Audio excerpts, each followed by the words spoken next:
नमस्कार, मी विशाल परदेशी। आजही एक वेगळा दिवस राहिला, चटका लावणारी घटना घडली आणि तीच सगळ्यांच्या चर्चेत आहे। त्या बातमीने आपण सुरुवात करूयात। बातमी विरारमधील अग्नितांडवाची। विरारमध्ये पहाटे 3 वाजता भीषण आग लागली आणि या आगीमध्ये होरपळून 14 जणांचा मृत्यू झालाय। या विरारमधल्या विजय वल्लभ या रुग्णालयात आयसीयू मध्ये ही आग लागली। आयसीयू मध्ये 17 जणांवर उपचार सुरू होते, त्यापैकी 14 जणांचा मृत्यू झालाय। रुग्णालयाच्या हलगर्जीपणामुळे या कोरोना रुग्णांचा मृत्यू झाला, त्यांना आपला जीव गमवावा लागला। यातील मृत्यू झालेल्यांच्या नातेवाईकांना प्रत्येकी 5 लाखांची मदत जाहीर करण्यात आली आहे। मुख्यमंत्र्यांनी देखील या प्रकरणी सखोल चौकशीचे आदेश दिलेत आणि या प्रकरणाचा तपास क्राईम ब्रांचकडे सोपवण्यात आला। क्राईम ब्रांचनं या रुग्णालयाचं सीसीटीव्ही फुटेज ताब्यात घेतलंय।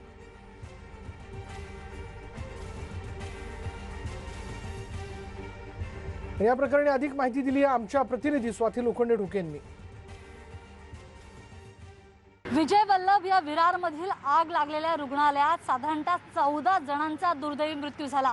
नेमकं आग कशी वाढत गेली किंवा आगीचं नेमकं कारण काय, या संदर्भातला लोकल पोलिसांकडनं नाही तर क्राईम ब्रांचकडनं तपास केला जातोय। महेश तपासे क्राईम ब्रांचचे डीसीपी आहेत, ते स्वतः इथे या क्षणी आहेत आणि त्याचबरोबर त्यांची टीम आहे, डॉग स्क्वॉड आलेला आहे।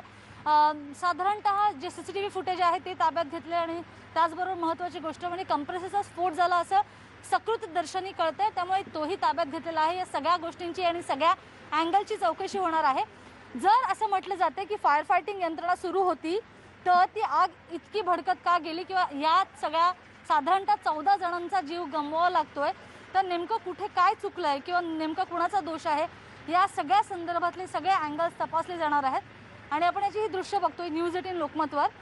दृश्य आपली डॉग स्क्वॉडची पण आपण दाखवतो की कशा पद्धतीनं इथे एकूणच सगळ्या गोष्टींची काळजी घेत त्याचा तपास केला जाणार आहे। स्वतः सदानंद दाते जे आयुक्त आहेत या आयुक्तालयाचे, ते इथे पोहोचले होते सकाळी आणि त्यांच्या आदेशानुसार ही सगळी चौकशी सुरू आहे। आता बघूया की किती दिवसात कळते नेमकं की या सगळ्याच्या मागे काय नेमकं कारण आहे आणि 14 जणांच्या मृत्यूला कोण कारणीभूत आहे।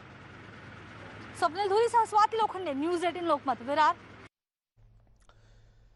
विजय वल्लभ रुग्णालयातील आगीत होरपळून मृत्यू झालेल्या कुमार दोशींच्या पत्नीचा हृदयविकाराच्या झटक्यानं मृत्यू झाला। पतीचा मृत्यू झाल्याचं कळताच चांदणी दोशी यांचा हृदयविकाराच्या झटक्यानं मृत्यू झाला। एकाच दिवशी दोघांचा मृत्यू झाल्याने दोषी कुटुंबियांवर दुःखाचा डोंगर कोसळला।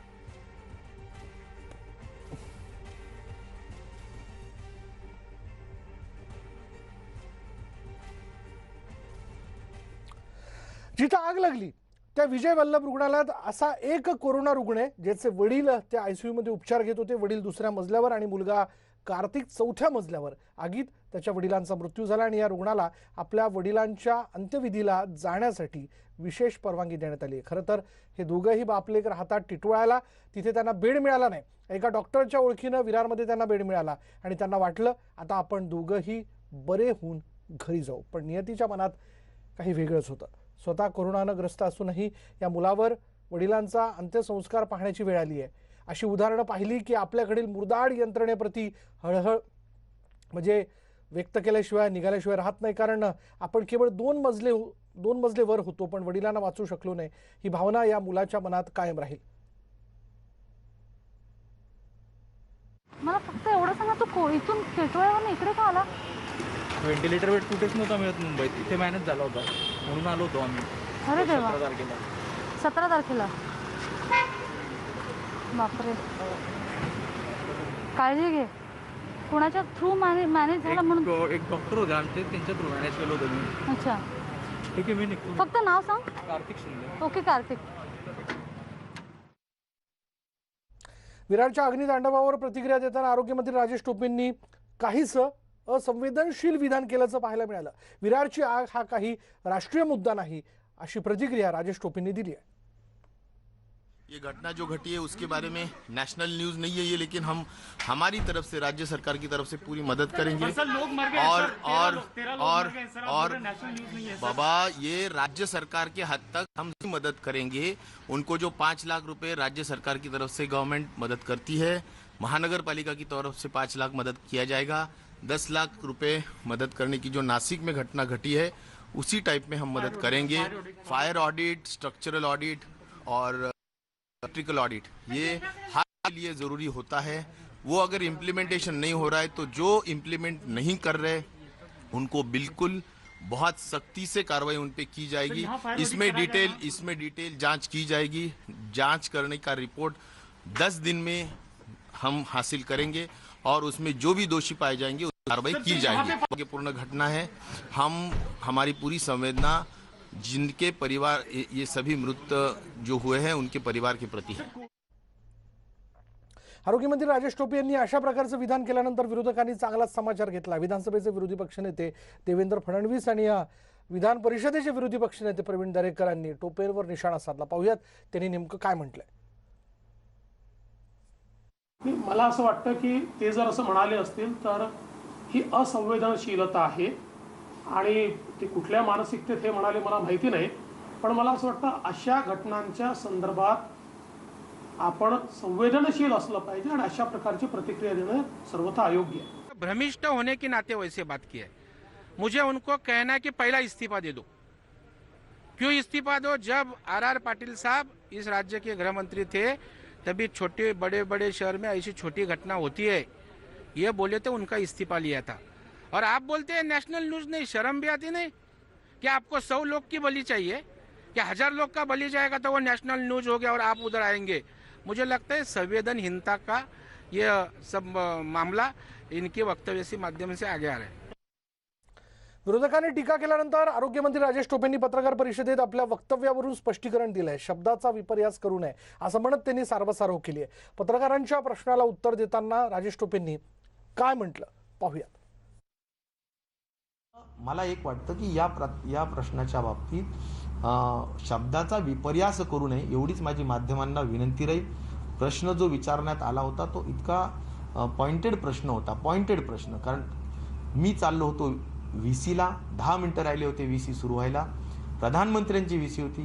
प्रश्न विचारला होता की आपण या व्हीसी मध्ये राज्याचे कोणते मुद्दे मांडणार। त्या प्रश्नांचं उत्तर मी देत होतो। मी म्हणालो मी रेमडेसिवीर, ऑक्सिजन आणि वॅक्सिन ह्या 3 मुद्द्यांवरच माननीय मुख्यमंत्री याबाबत बोलतील किंवा राज्याच्या वतीनं बोललं जाईल। त्यात मध्येच हा प्रश्न विचारण्यात आला की याबाबत काय, तर त्याबाबत मी एवढंच म्हटलं की ह्या सगळ्या गोष्टीचं गांभीर्याने नोंद राज्य शासनाने घेतलेलीच आहे। त्यामुळं मला वाटतं की ह्या गोष्टी आपण सांगितल्या तर त्या शब्दाचा विपर्यास करू नये। कोणता प्रश्न आहे आणि काय उत्तर दिले गेलेलं आहे आणि व्यक्ती काय आहे आणि व्यक्तीचा मागचा इतिहास काय, हा सगळा प्रश्न मला वाटतं गोळाबेरीज करून जर याच्याबाबत योग्य तो अंदाज लावला तर जास्त चांगलं होईल। अधिक बोलणार आहोत आमचे प्रतिनिधी विजय देसाई आपल्या बरोबर आहे। विजय, आधीच कोरोनाच्या या सगळ्या कालावधीत आपण आपली बरीच लोक गमावतोय। नाशिकची घटना असेल आणि त्यात काल विरारमध्ये घडणारी ही जी घटना आहे, चटका लावून गेली ही घटना। आपली लोक पुन्हा एकदा आपण गमावली। अशा सगळ्या परिस्थितीत प्राथमिक पातळीवर कळू तरी शकलंय का की नेमकी ही आग कशामुळे लागली?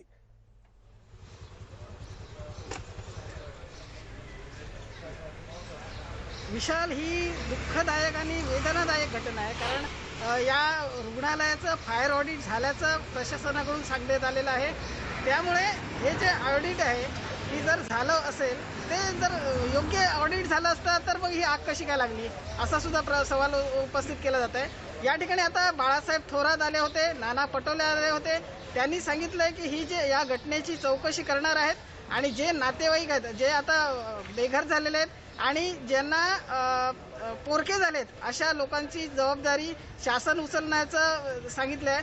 हे पूर्ण जे प्रशासन आहे ते या ठिकाणचं वेगळं असल्याचं सुद्धा सांगितलेलं आहे। नाना पटोले यांनी या स्थानिक आमदारांनी सुद्धा लक्ष दिलं पाहिजे होतं असंही त्यांनी म्हटलं आहे। दुसरीकडे त्यांनी असंही सांगितलं की हा जो कोरोना वाढण्याला कारण आहे ते केंद्र सरकार आहे, पहिला केंद्र सरकारने राजीनामा दिला पाहिजे असं जे विरोधकांनी त्यांना पायउतार व्हायला पाहिजे असं जे सांगितलं त्याला त्यांनी उत्तर दिलेलं आहे। विजय, या सगळ्या घटनेनंतर जर आपण लक्षात घेतलं तर बहुतांशी लोकांनी, म्हणजे ज्या मजल्यावरती आग लागली तिथं तर एका मुलाने आपल्या वडिलांना गमावलं, कोणी आपल्या आईला गमावलं असेल। एकूण संख्या किती दिसून येते यामध्ये?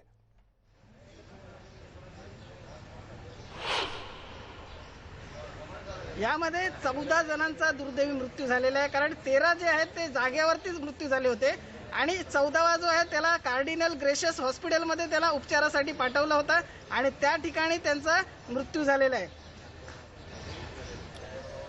धन्यवाद विजय या सगळ्या माहितीबद्दल. तर 14 जणांना आपण बघतोय गमावलेल्या या घटनेमध्ये आपण.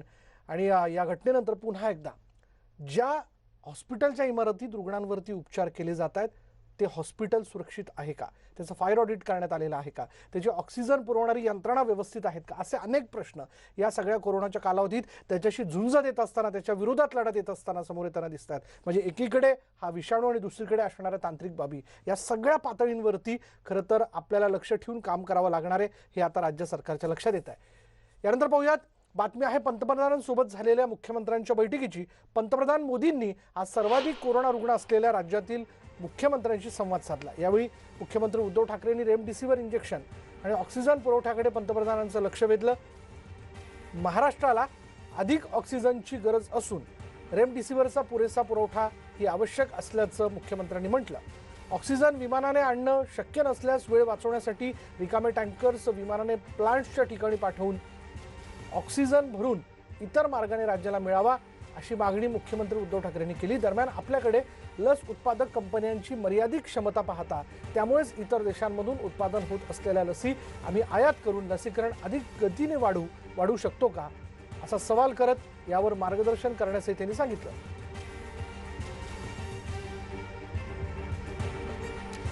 दरम्यान पंतप्रधानांसोबत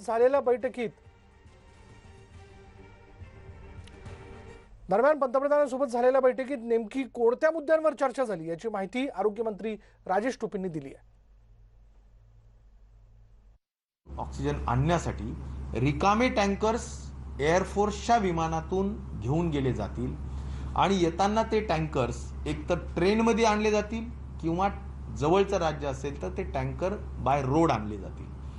तर हा एक महत्त्वाची एअरफोर्सच्या विमानाने रिकामे टँकर्स घेऊन जाण्याचा जो काही केंद्र शासनाने मान्यता दिलेली आहे तर त्याबद्दल मला वाटतं की आपल्या राज्याला ऑक्सिजन मिळण्याच्या दृष्टिकोनातून निश्चित प्रकारे काही प्रमाणात आपल्याला गती प्राप्त होईल असं मला वाटतं.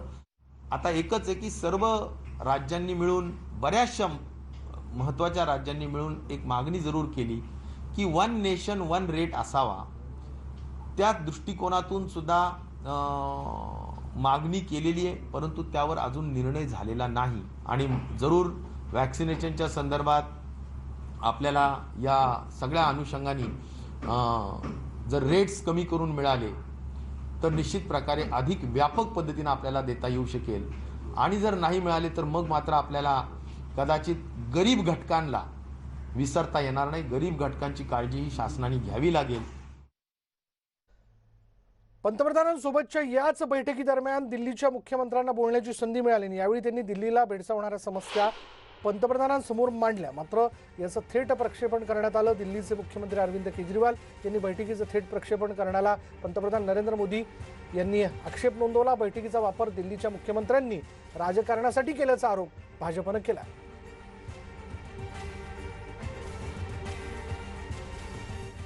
मेरा विश्वास है देश में अगर कोरोना के खिलाफ एक नेशनल प्लान होगा तो हम सभी राज्य सरकारें और केंद्र सरकार मिलके इस दिशा में काम करेंगे. सर, कोरोना की वजह से दिवंगत आत्माओं को शांति मिले. हाँ जी सर. ये हमारी जो परंपरा है, हमारे जो प्रोटोकॉल है, उसके बहुत खिलाफ हो रहा है कि कोई मुख्यमंत्री ऐसी इन हाउस मीटिंग को लाइव टेलीकास्ट करें. ये उचित नहीं है. ये हमने हमेशा संयम पालन करना चाहिए. ठीक है सर, इसका ध्यान रखेंगे आगे से. सर, मैं सभी आत्माओं को शांति मिले जिन जिन लोगों का इस दौरान कोरोना की वजह से जिनका देहांत हो गया, और उनके परिवारों को दुख सहने की शक्ति दे. अगर सर मेरी तरफ से कोई गुस्ताखी हुई है, मैंने कुछ कठोर बोल दिया, मेरे आचरण में कोई गलती है, तो उसके लिए मैं माफ़ी चाहता हूं. लेकिन अभी तक जितने आज पॉल साहब की जो प्रेजेंटेशन थी वो भी बहुत अच्छी थी, और उसके हिसाब से जो भी हमें निर्देश दिए गए हैं उन निर्देशों का हम पालन करेंगे. आणि यानंतर एक मोठी बातमी अशी की पुढील 2 महिने नागरिकांना 5 किलो धान्याचं मोफत वाटप केलं जाणार आहे. केंद्र सरकारनं मोठी घोषणा केली आहे. त्यामुळे जवळपास 80 कोटी लाभार्थ्यांना दिलासा मिळाला. धान्यासाठी 26 कोटी खर्च करण्यात येणार आहे.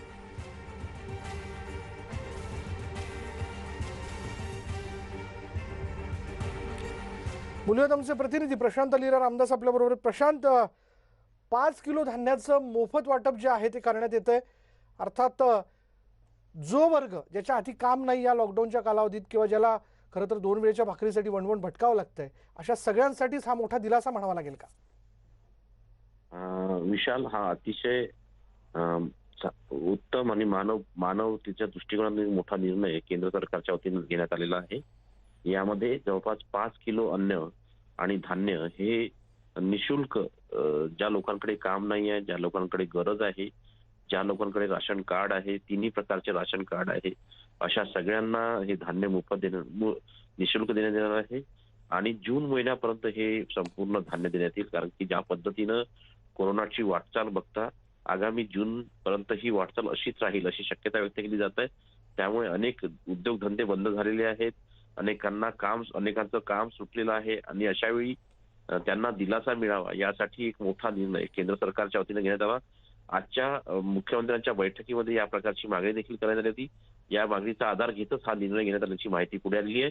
पण हा केंद्र सरकारने अतिशय मोठा निर्णय घेतला. अन्न आणि नागरिक पुरवठा मंत्रालयाच्या वतीनं ही योजना राबवण्यात येणार आहे.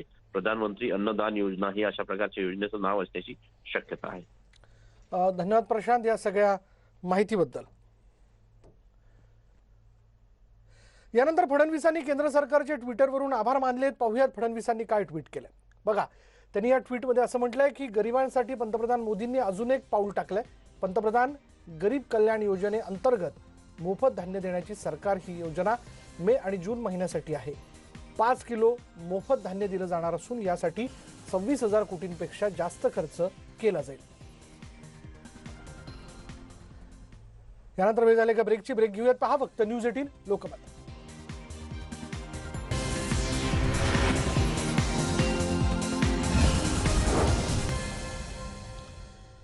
ब्रेकनंतर एक ब्रेकिंग न्यूज अशी आहे की राज्यात कोरोनाच्या पार्श्वभूमीवर कालपासून पुन्हा एकदा कडक लॉकडाऊनला सुरुवात झाली. यावेळी आंतरजिल्हा प्रवास महत्त्वाच्या कारणांसाठी असणार असल्याचे नियम लागू करण्यात आले आणि त्यासाठी आता गेल्या वर्षीप्रमाणे ई पासची सुविधा पुन्हा एकदा सुरू करण्यात आली आहे. फक्त अत्यावश्यक सेवेच्या कारणास्तव आंतरजिल्हा आणि आंतरराज्य प्रवास करणाऱ्यांना ई पास आवश्यक असणार आहे. ई पास शिवाय कुणालाही प्रवास करता येणार नाही. फक्त अत्यावश्यक कारणासाठीच यावेळी प्रवासाची ई पासच्या माध्यमातून मुभा देण्यात येईल. दरम्यान ज्यांना ऑनलाईन फॉर्म भरता येत नसेल त्यांना जवळच्या पोलीस स्थानकात जाऊन फॉर्म भरता येईल.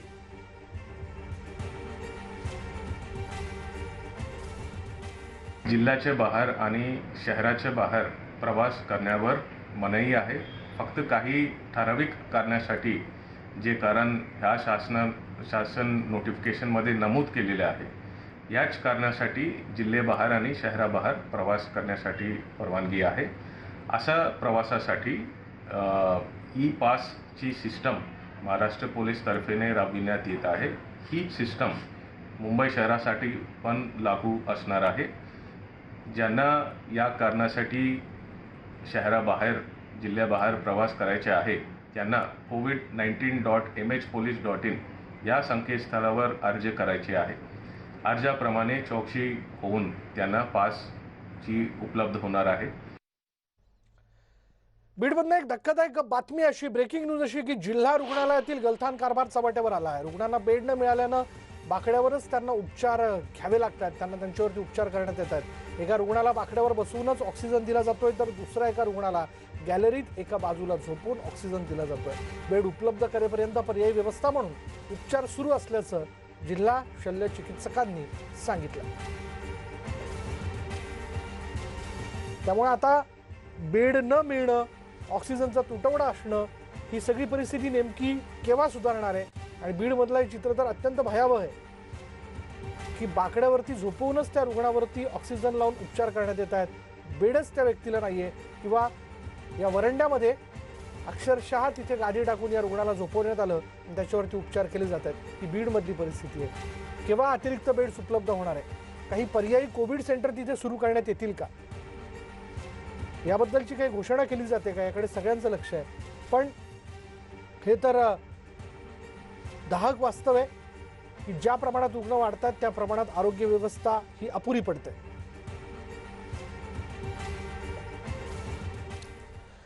तर बातमी आता रत्नागिरीतनं. रत्नागिरी जिल्ह्यात गुरुवारी रात्री 8 वाजल्यापासून मिशन ब्रेक द चेनची कठोर अंमलबजावणी जी आहे त्या अंमलबजावणीला सुरुवात केल्यानंतर कोकण रेल्वेने जिल्ह्यात येणाऱ्या प्रवाशांची स्टेशनवरच अँटीजेन टेस्ट घ्यायला सुरुवात केली आहे.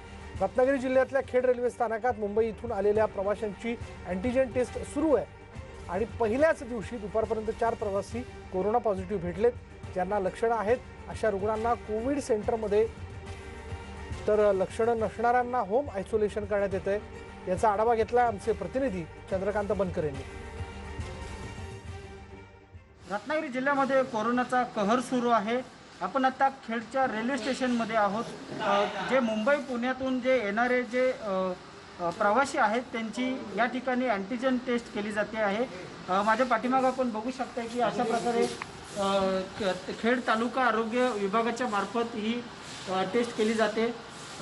खेड रेल्वे स्टेशनमध्ये जे उतरलेले प्रवासी आहेत, जे आधीच टेस्ट करून आलेले आहेत त्यांना सोडलं जात आहे. ज्यांचे निगेटिव्ह टेस्ट आहेत त्यांना सोडलं जात आहे. मात्र जे पॉझिटिव्ह पेशंट जे आहेत, जे या ठिकाणी पॉझिटिव्ह पेशंट म्हणून त्यांचे रिपोर्ट येत आहेत त्यांना गव्हर्नमेंटच्या CCC सेंटरमध्ये पाठवलं जाते. काहींना होम आयसोलेशन केलं जातं आहे. एकंदरीत बघितलं तर आता एका खेड तालुक्यामध्ये 350च्या वरती ॲक्टिव्ह रुग्ण आहेत. तर रत्नागिरी पूर्ण जिल्ह्यामध्ये 2500हून अधिक ॲक्टिव्ह रुग्ण आहेत. एका बाजूला बेडसुद्धा नाही आहेत. त्यामुळं जे सिम्पटम्स, ज्या रुग्णांना सिम्पटम्स नाही आहेत, लक्षणं नाही आहेत, परंतु ते कोरोना बाधित आहेत, अशांना मात्र आरोग्य त्या गावामध्ये आरोग्य विभागाकडून सांगितलं जात आहे आणि त्यांना होम आयसोलेशनची व्यवस्था या ठिकाणी केली जात आहे. चंद्रकांत बनकर, न्यूज 18 लोकमत, खेड, रत्नागिरी. पुढे आपण बघणार आहोत कोरोनाचा प्रादुर्भाव रोखण्यासाठी सरकारनं नवीन नियमावली केल्यानंतर त्याचे परिणाम आता जाणू लागले. जिल्हा प्रवासावरही निर्बंध आलेत. जिल्हा सीमांवर नाकाबंदीचे आदेश देण्यात आलेत. त्यामुळे पुणे आणि सोलापूर जिल्ह्याच्या सीमेवर चेकपोस्ट लावल्यात. याचा आढावा घेतला आमचे प्रतिनिधी मधुकर गलांडे यांनी.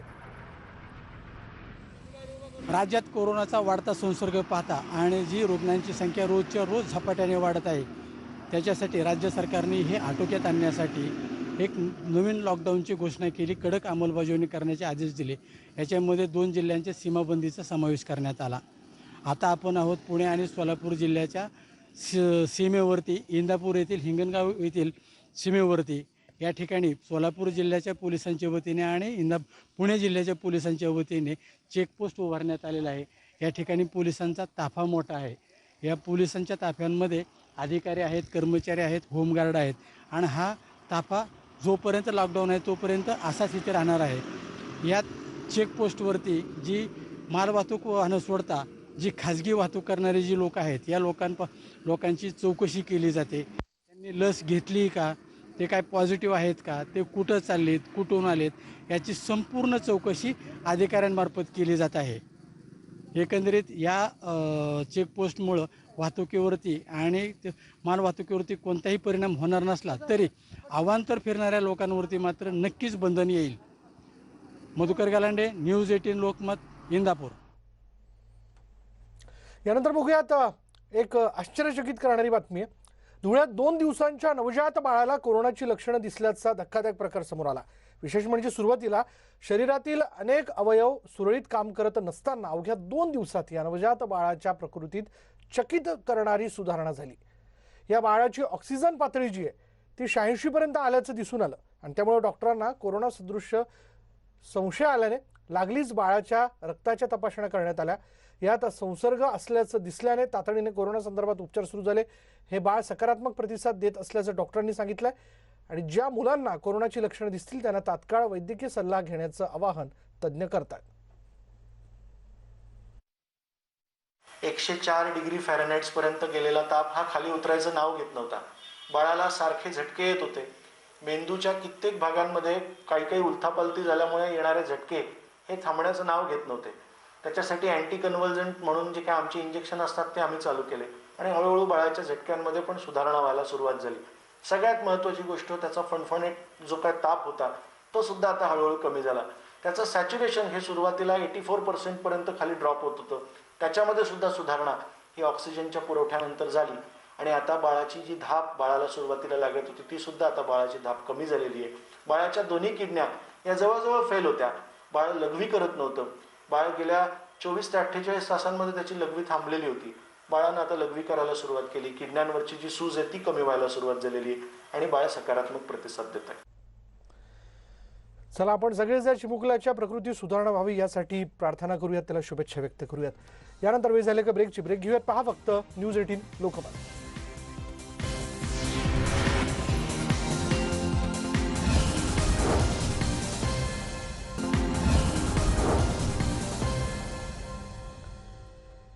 ब्रेकनंतर बातमी पुण्यातनं. कोरोना रुग्ण आणि नातेवाईक रेमडेसिवीर आणि प्लाझ्मा मिळवण्यासाठी धडपड करताना दिसत आहेत. त्यांना प्लाझ्माचा साठा उपलब्ध करून देण्याकरता पुण्यातील संस्थेनं पुढाकार घेतला. पुण्यातील वंदे मातरम या संघटनेने प्लाझ्मा प्रीमियर लीग आणि प्लाझ्मा स्ट्राईक या मोहिमा सुरू करत अनेकांचे प्राण वाचवलेत. जवळपास 20,000 रुग्णांचा डेटा घेऊन ते प्लाझ्मा देण्यासाठी त्यांना आवाहन करतात. प्लाझ्मा स्ट्राईक म्हणून भावनिक साथ घालत त्या अनेक रुग्णांचे प्राण वाचवण्याचं काम करतात. या मोहिमेला उत्तम प्रतिसाद मिळाला असून आणखी व्यापक करण्यासाठी ही मोहीम आणखी व्यापक करण्यासाठी त्यांनी प्लाझ्मा प्रीमियर लीग ही मोहीम सुरू करत बक्षिसं सुद्धा जाहीर केली आहेत. पहिली ॲक्टिव्हिटी आहे म्हणजे प्लाझ्मा प्रीमियर लीग अशी PPL नावाची आम्ही स्पर्धा ऑर्गनाईज केलेली आहे की ज्याच्यामध्ये महाराष्ट्रातली वेगवेगळी गणेशोत्सव मंडळ असतील, ढोल ताशा पथकं असतील, वेगवेगळ्या रजिस्टर संस्था असतील, यांना आम्ही या स्पर्धेसाठी निमंत्रित केलेलं आहे आणि त्या सगळ्यांना किमान 100 डोनर्सचं टार्गेट आहे आणि बक्षिसं पण या प्लाझ्मा प्रीमियर लीगमध्ये आम्ही खूप चांगली ठेवली आहेत. याच्यातलं पहिल्या क्रमांकाचं बक्षीसच 50,000 रुपयाचं बक्षीस आहे कॅश.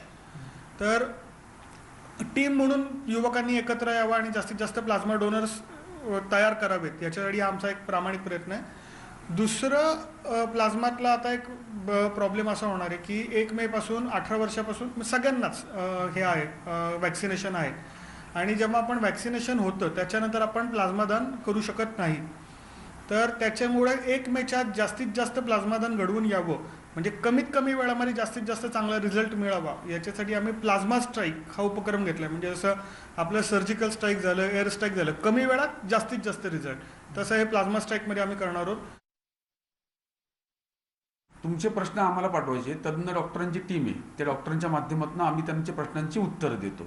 खरं तर ही आत्ताची वेळ अशी आहे की भारत माझा देश आहे, सारे भारतीय माझे बांधव आहेत, हे नुसतं म्हणण्याकरता नाही तर जगण्याकरता आहे. आता ही वेळ आहे की गोरगरिबांना वाली राहिलेला नाही आहे. तर त्या गोरगरिबांसाठी असून द्या, मध्यमवर्गीयांसाठी असून द्या, कुणासाठी असू द्या, आमचं एकच उद्दिष्ट आहे प्रामाणिकपणे की हे लोकांपर्यंत जेवढं काउन्सिलिंग करता येईल मोफत आणि ते घरी सुरक्षित राहतील, त्यामुळे जास्त लोक बाधित होणार नाही आणि जो ताण हॉस्पिटल सरकारी दवाखान्यांवरती येतोय तो येऊ नये म्हणून आमचा हा प्रयत्न आहे. आणि त्यामध्ये सांगायचं झालं की विंदाकरांची कविता आहे की देणाऱ्यांनी देत राहावे, घेणाऱ्यांनी घेत राहावे, घेता घेता घेणाऱ्यांनी देणाऱ्यांचे हात द्यावे. आणि हीच वेळ आहे आत्ता की आपण प्लाझ्मा पण डोनेट करू शकता, त्यातनं 3 जणांचे जीव वाचू शकतात. किंवा काउन्सिलिंग सेंटरमध्ये एक जे काय 10-15 प्रश्न असतात कॉमन, त्या प्रश्नांची उत्तरं आम्ही दिल्यानंतर त्या मेंटली हा आजार पण थोडासा बराच आहे. पुढली बातमी अशी आहे की देशातील कोरोनाचा हॉटस्पॉट म्हणून अधोरेखित झालेल्या पुण्याचं चित्र गेल्या 4 दिवसांपासून थोडंसं बदलताना दिसतंय. कारण गेल्या 4 दिवसात नव्यानं आढळून येणाऱ्या रुग्णांपेक्षा कोरोनामुक्त झालेल्या रुग्णांची संख्या अधिक आहे. पुण्यात गेले 15 दिवस कडक निर्बंध आहेत. लोक काही प्रमाणात रस्त्यावर असले जरी पूर्वी इतकी गर्दी जी आहे ती बघायला मिळत नाही आणि याचा परिणाम संसर्गाच्या प्रसारावरती झालेला पाहायला मिळतोय. आणि त्यामुळे पुणेकरांना काहीसा दिलासा मिळालेला असला तरी काळजी घेणं आवश्यकच आहे. गेल्या 4 दिवसात जवळपास 4,500 इतकी संख्या ॲक्टिव्ह पेशंटची कमी झाली आणि हे खरंच आपल्या सगळ्यांच्या दृष्टीनं एक महत्त्वाचा हा सगळा साईन म्हणूया. पुणेकरांना या संकटापासून आपल्याला कसं वाचवता येईल याच दृष्टीनं सगळ्या उपाययोजना, सगळ्या यंत्रणा ह्या उभ्या करण्यामध्ये महापालिका यशस्वी ठरली. आज गेल्या 4 दिवसाचं पाहता निश्चितपणे हा सगळा एक समाधान आहे. पुढे पाहूयात. लॉकडाऊनची मुंबईत अंमलबजावणी सुरू झालेली आहे. मुंबईच्या मुख्य रस्त्यांवर ठिकठिकाणी पोलिसांनी नाकाबंदी करून वाहनांची तपासणी सुरू केली आहे. पूर्व उपनगराला पश्चिम उपनगराशी जोडणाऱ्या घाटकोपर अंधेरी लिंक रोडवर पूर्व द्रुतगती मार्गाजवळ पोलिसांनी चेकपोस्ट उभी करून कायमस्वरूपी नाकाबंदी लावली आहे. इथे ये जा करणाऱ्या वाहनांची कसून तपासणी केली जाते. ही दृश्य जी आहेत ही आपण मुंबईतली बघतोय, घाटकोपरमधली. घाटकोपरमध्ये आता ठिकठिकाणी नाकाबंदी करून चेकपोस्ट उभारण्यात आलेली आहेत आणि या चेकपोस्टवरती जी वाहनं बाहेर पडलेली आहेत त्यांची विचारपूस केली जाते. आपण का बाहेर पडलात, याचं नेमकं कारण काय, अत्यावश्यक कामासाठी आपण बाहेर पडलेला आहात का, यामध्ये मेडिकल इमर्जन्सीचा भाग असेल, सरकारी कार्यालयात काम करणारे कर्मचारी असतील, अत्यावश्यक सेवेतील कर्मचारी असतील, अशा सगळ्या बाबी जाणून घेऊनच जे दुचाकी धारक असतील, चारचाकी धारक असतील त्यांना सोडलं जात आहे. आणि ज्यांनी नियमांचं पालन केलेलं नाहीये, की जे विनाकारण बाहेर पडलेले आहेत, त्यांच्यावर मात्र कारवाई करण्यात येते. आणि ही कारवाई आता घाटकोपरमध्ये सुरू झालेली आहे आणि हीच कारवाई आता संबंध मुंबईमध्ये ठिकठिकाणी केली जाते. मग अगदी उपनगरापासून, कल्याण डोंबिवलीपासून तर ठाण्यापर्यंत आणि ठाण्यापासून पुढे पुन्हा मुंबईपर्यंत वेगवेगळ्या ठिकाणी पोलिसांनी चेकपोस्ट उभारलेले आहेत. त्या चेकपोस्टवरती थांबवून खरंच तुम्ही अत्यावश्यक कामांसाठी बाहेर पडलेला आहात का, मग ती मेडिकल इमर्जन्सी, काही वस्तू पुरवण्याचा विषय असेल, होम डिलिव्हरी करणारे डिलिव्हरी बॉईज असतील, अशा सगळ्यांना कारण विचारूनच पुढे सोडलं जातं. त्यामुळे आपण जर घराच्या बाहेर पडणार असाल तर ही सगळी तपासणी, ठिकठिकाणी असलेल्या चेकपोस्ट, हे सगळं लक्षात घ्या आणि मगच घराच्या बाहेर पडा. अगदीच आवश्यक काम असेल तर आपण घराच्या बाहेर पडू शकता, पण ते कारण पटलं पाहिजे. आणि या ठिकाणाहून आढावा घेतला आमचे प्रतिनिधी मनोज कुलकर्णी यांनी. काल रात्रीपासून मुंबई आणि महाराष्ट्रात कडक निर्बंध लादण्यात आलेले आहे आणि त्यामुळे रस्त्यावर सुद्धा तुरळक अशी वाहतूक असल्याचं पाहायला मिळते. आपण आहोत आता घाटकोपर अंधेरी लिंक रोडवर, ज्या ठिकाणी ईस्टर्न एक्सप्रेस हायवेच्या पासून हे अंधेरीकडे जाणारा रस्ता सुरू होतो. त्या ठिकाणी पंतनगर पोलिसांच्या वतीने नाकाबंदी करण्यात येत आहे. आपण बघू शकतो कशा प्रकारची ही नाकाबंदी आहे. जवळपास 8 ते 10 पोलीस कर्मचारी आहेत, अधिकारी आहेत. येणारे जे प्रत्येक वाहनधारक आहेत त्यातल्या त्यात दुचाकी चालक असतील त्यांना थांबवण्यात येत आहे. ते कोणत्या कारणासाठी या ठिकाणी बाहेर पडलेले आहे याची विचारपूस करत आहेत आणि जे विनाकारण बाहेर पडलेले असतील त्यांच्यावर कारवाईसुद्धा करण्यात येत असल्याचं पाहायला मिळतं आहे. गेल्या काही दिवसामध्ये पुन्हा एकदा कोरोना रुग्णांची संख्या मुंबईत वाढत असल्याने अशा प्रकारचे अनेक ठिकाणी नाकाबंदी करण्यात येत आहेत आणि पोलीस जे विनाकारण फिरत आहेत त्यांना पायबंद घालण्यासाठी हा कडक लॉकडाऊन करण्यात आलेला आहे आणि त्यांच्यावर कारवाईसुद्धा करत असल्याचं पाहायला मिळते आहे. गेल्या काही दिवसामध्ये मुंबईत मोठी कोरोना रुग्णांची संख्या वाढत असताना पोलिसांना सुद्धा अशा प्रकारचे कडक निर्बंध जे आहेत ते लोकांकडून पाळून घ्यावे लागतात, लोकांकडनं करून घ्यावे लागत आहेत आणि जर असं केलं तरच कोरोनावर कुठेतरी निर्बंध बसेल हे मात्र निश्चित. व्हिडिओ जर्नलिस्ट मोंदुबेसह मनोज कुलकर्णी, न्यूज 18 लोकमत, मुंबई. पुढे बघूयात, रस्त्यांवर असणारी गर्दी जी आहे ती कमी करण्यासाठी मोठ्या प्रमाणात पोलीस प्रशासन काम करताना दिसतंय. मुंबई उपनगरात या लॉकडाऊनला दुकानदारांनी चांगला प्रतिसाद दिलेला दिसतोय. मात्र अनेक जण अजूनही रस्त्यावर विना कामाचं फिरताना दिसत आहेत. पूर्व उपनगरात बाजारपेठेत दुकानं बंद आहेत तर मोठा पोलीस बंदोबस्तही दिसून येतोय. चेंबूर इथल्या PL लोखंडे मार्ग हा मासळी बाजार आणि इतर दुकानांची बाजारपेठ तर आहेच, मात्र मोठा रहदारीचा रस्ता देखील आहे आणि यामुळे या मार्गावर नेहमीच मोठी गर्दी असते. आज मात्र या मार्गावर सगळी दुकानं बंद असून पोलीस बंदोबस्तही तैनात आहे. या ठिकाणी विनाकारण फिरणाऱ्यांवर पोलीस कारवाई करताना दिसत आहेत. याचा आढावा घेतलाय आमचे प्रतिनिधी मनोज कुलकर्णी यांनी.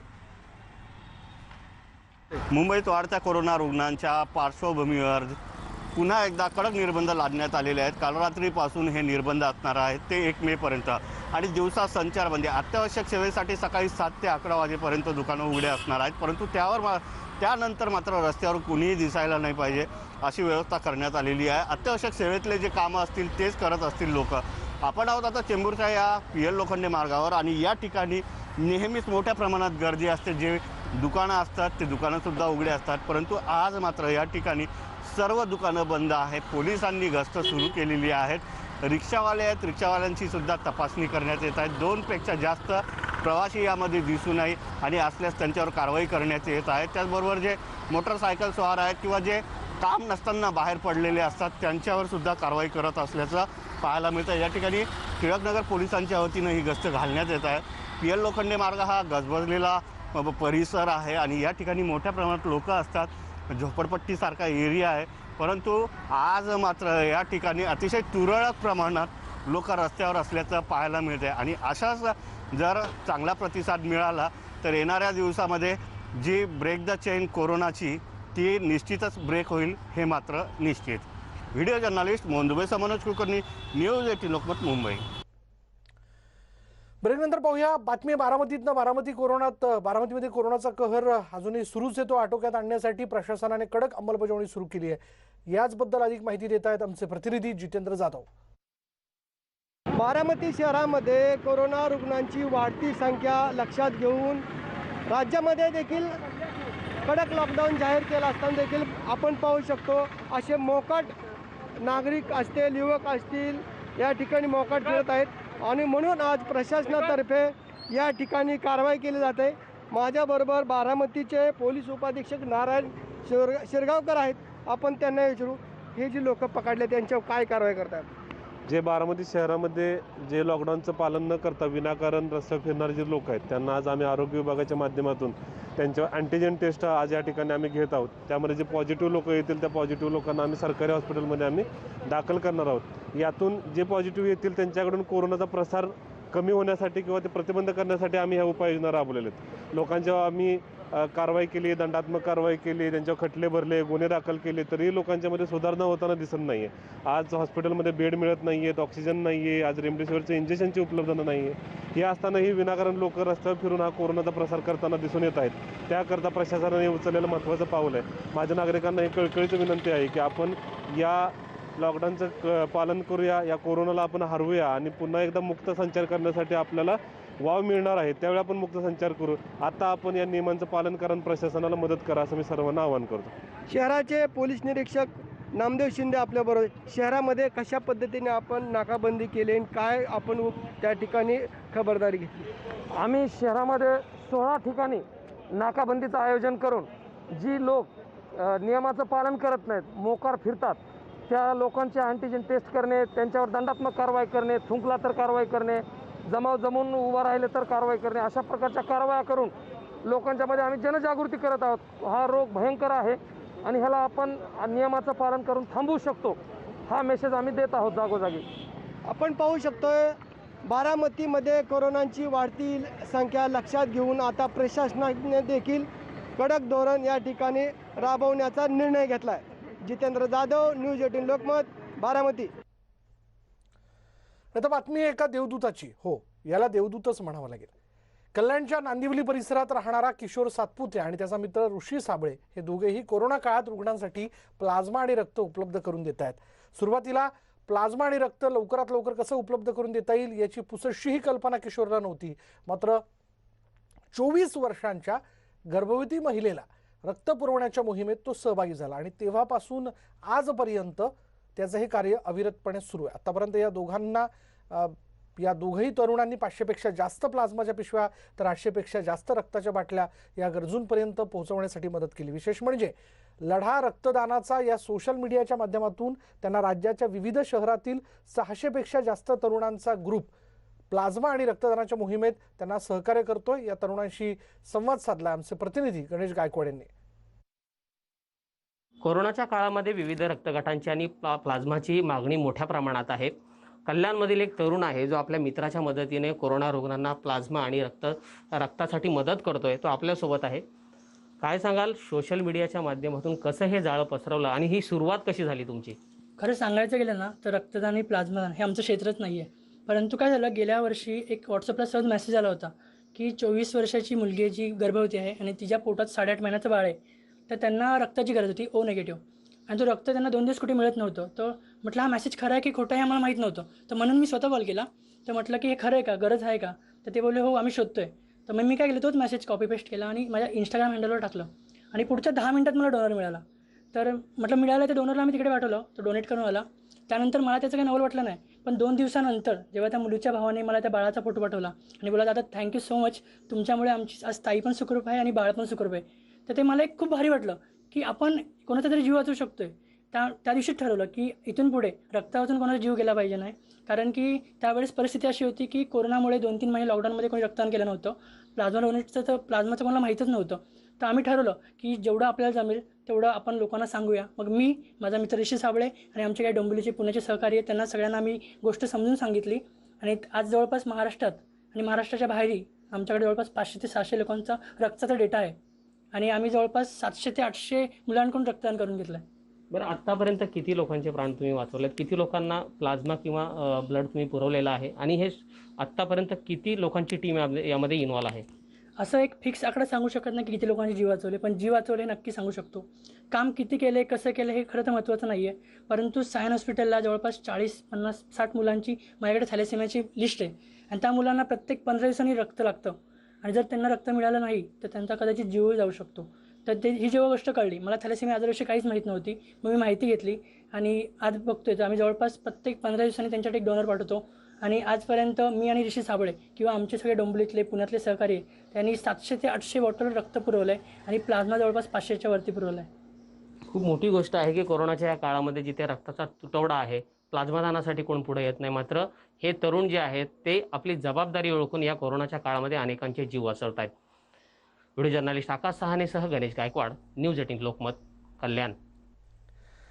चला, या सगळ्या संकटाच्या कालावधीत जिथे प्लाझ्मा आणि रक्ताची सगळ्यात जास्त आवश्यकता आहे तिथे या तरुणांच्या मोहिमेत आपण सहभागी होऊ शकतो का, त्यांच्या या मोहिमेचा भाग होऊ शकतो का, याचा विचार करूयात आणि विचार करण्यापेक्षा प्रत्यक्ष कृती करूयात. यानंतर बघूयात, एकीकडे कोरोनाची हाणामारी सुरू असतानाच दुसरीकडे काही डॉक्टर जीवाची बाजी लावून कोरोनाशी लढतायत, कोरोना रुग्णांना बरं करण्यासाठी जीवाचं रान करतायत. असंच एक डॉक्टर दाम्पत्य आहे, ते बुलढाण्यातील. कोरोनासारख्या महामारीपुढे अनेकांनी गुडघे टेकले, मात्र असं असतानाही डॉक्टर प्रशांत पाटील कोरोना रुग्णांच्या सेवेसाठी झटतायत. कोरोना रुग्णांची अगदी घरातील सदस्यांप्रमाणे काळजी पाहतायत, काळजी घेतात. वेळप्रसंगी शासकीय कोविड रुग्णालयात जर बेड उपलब्ध नसेल तर स्वतःच्या घराखाली असलेल्या रुग्णालयात रुग्णांना बेड, रेमडेसिवीर, त्याचबरोबर ऑक्सिजनचीही उपलब्धता ते करून देत आहेत. इतकंच नव्हे तर त्यांची मुलगीही कोरोना रुग्णांची सेवा करते. सृष्टी पाटील हिनं नुकतंच MBBS त्याची परीक्षा देऊ केलेली आहे. आई वडिलांसोबतच कोरोना रुग्णांच्या सेवेचा विडाही सृष्टीने उचलला. जेवढे जास्तीत जास्त लोकांनी याच्यामध्ये कोविड रुग्णालय काढले तेवढं आपल्या रुग्णांसाठी चांगलं होईल आणि अटीतटीच्या प्रसंगी सर्वांचं जे कर्तव्य आहे, प्रायव्हेट हॉस्पिटल असो की गव्हर्नमेंट हॉस्पिटल असो, त्यांनी रुग्णांना बेड उपलब्ध करून देणे ही फार मोठी गोष्ट आहे. मोठ्या महाराष्ट्रासारख्या राज्यामध्ये बेड आपण जर सहजासहजी उपलब्ध करून देत असू तर ती एक प्रकारची देशसेवाच आहे. इथली परिस्थिती खूप जास्त खराब होती कोरोनाची आणि खूप जास्त पेशंट वाढत आहे, मॅनपॉवर कमी पडते, म्हणून मी जॉईन केलं इथे. आणि लोकांना बेड्स भेटत नाही आहे म्हणून काही लोक आमच्या इथे आमच्या प्रायव्हेट हॉस्पिटलमध्ये आम्ही ॲडमिट केलेत. लोक अक्षरशः बसून इथे ऑक्सिजन द्यावं लागतं आहे काही लोकांना, त्याच्यामुळे आपण खूप काळजी घेतली पाहिजे अशी माझी विनंती आहे. कृपा करून तुम्ही सगळे लोक मास्क लावा. लोक खूपच जास्त हलगर्जीपणा करत आहे, ही अजिबात जोकची गोष्ट नाही आहे. लोकांना वाटतं की नाही आहे कोरोना, असं नाही आहे. आणि या सगळ्या घडामोडीनंतर या बुलेटिनमध्ये इथे थांबणार आहोत. पहा फक्त न्यूज 18 लोकमत.